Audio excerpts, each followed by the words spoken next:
Welcome to all of my YouTube friends, followers, and visitors. This video, we're going to talk about how to grow old wealthy. All right, how to grow old wealthy.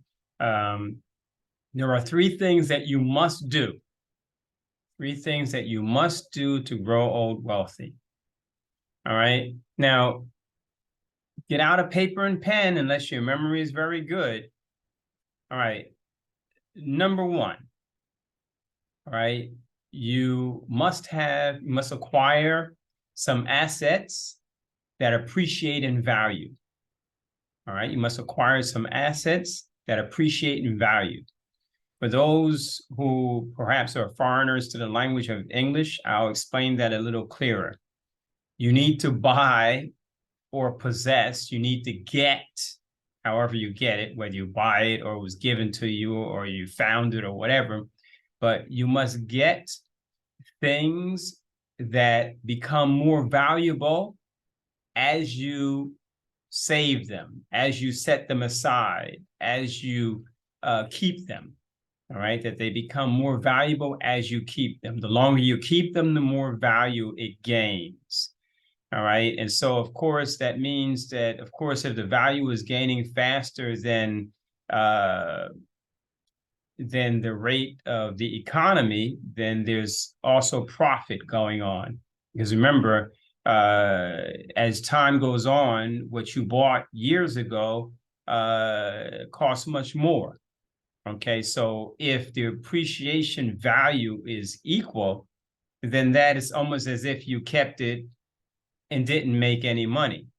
All right. So you want to try to get something where the value of it appreciates faster than the rising of the rate of the economy.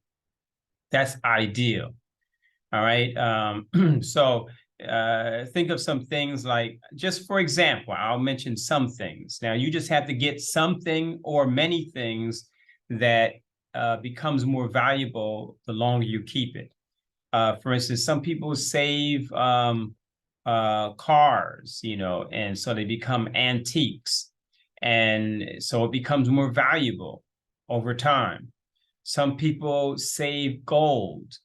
And so the longer you keep it, it appreciates in value. It becomes more valuable. Some people keep coins. Okay, so land. Okay, people buy land and just let it sit. And land also appreciates in value, becomes more valuable over time. So anything that, increases in value over time, you want to try to get these things, get as many of these things as possible. Okay, because at a time later in your life where you will need money, you can sell it and you can make a profit. Not only should it definitely be more valuable than it was at the time that you bought it, but if the appreciation level increases faster than the rate of the economy, then you're also going to make a profit in the future as well. Okay, so that's one thing, to get things that appreciate in value, that become more valuable over time. Okay, the other thing is you need to have a savings. Okay, you need to save, every time you are able to, if you're making more money from your job or than you're spending, you should try to make sure that you're making more than you're spending, obviously. All right, so you want to save as much as you can save as much money as you can save. And out of that money that's saved, a lot of people like to invest it, but don't invest all of it, because you need working capital too for your living expenses. All right. So if you save money, invest part of it and use part of it, as you need it for emergencies or whatever you may need it for, and your living expenses. So you want to save money. All right. So we talked about getting something that appreciates in value. All right. And saving it and keeping it. And also saving, monetarily, saving money. All right. For emergencies or for using it for living expenses. If you want to take a trip or do something, it's there. Maybe someone is looking to get married. It's there. The money is there. So you want to save money. All right. And also sometimes you make less money in a particular month than you made in another month for some reason. And so you need to have a savings. You must have a savings of monetary capital that you can use whenever you need to use it. So that's the second thing. So assets that appreciate in value and a savings you need to have as well. All right. The third thing is you need to have a residual income. This is very important. All right, you need to have residual income. You need to find a way to create residual income. And this is very important because once you reach the age or time when you can no longer work, you're going to be greatly dependent on residual income. Because if you don't have residual income, then that means when you can no longer work, you have no income. All right. So residual income is very important to establish while you are able to establish it. Now, what is residual income? It's something that, comes to you without working.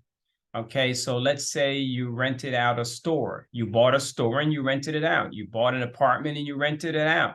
Right. Or any other program or investment that you spent money in, and monthly you're getting money out of it just without doing anything. You're just sitting and the money comes from, maybe you made an investment in a business and, money comes to you every month from that business that you invested your money in. Maybe you invested in something else, but money comes every month. You rented an apartment, so you get paid for that apartment every month. You rented a store, so you get paid. You have land and people are working the land, crops or whatever, and you're getting paid every month. So that means even if you don't work, money's still coming to you. That's residual income. All right. So when you become old and you can no longer work, you're going to be greatly dependent on that residual income. All you do is collect it and you live off of it. All right. And so that's very crucial, very important. The other part, as far as the assets that appreciate in value, that's something that you don't want to touch. You don't want to touch that until you have to. Okay. So you just let that keep appreciating in value, but you want to live off of your residual income once you can no longer work. When you are working, then you should let that residual income go into those other directions, into savings, into investment, and into purchasing more assets that appreciate in value. All right, if you do those three things, you will become wealthy as you become old, and you will be wealthy once you can no longer work again and you are old and can no longer work. So you don't want to depend on or be looking for charity and looking for others to take care of you. Some people's children even throw them into old folks' homes and forget about them. All right. And if you need an operation or you're sick, then again, you're in a bad situation. All right. So those three things are very important to do. And if you do those three things, you will grow old wealthy. All right. Thanks for watching. And please implement these things so that in the future, when you are old, you'll thank me and you'll be able to live a good life as you finish this journey in life. All right. Enjoy your day. And don't forget to like and to share.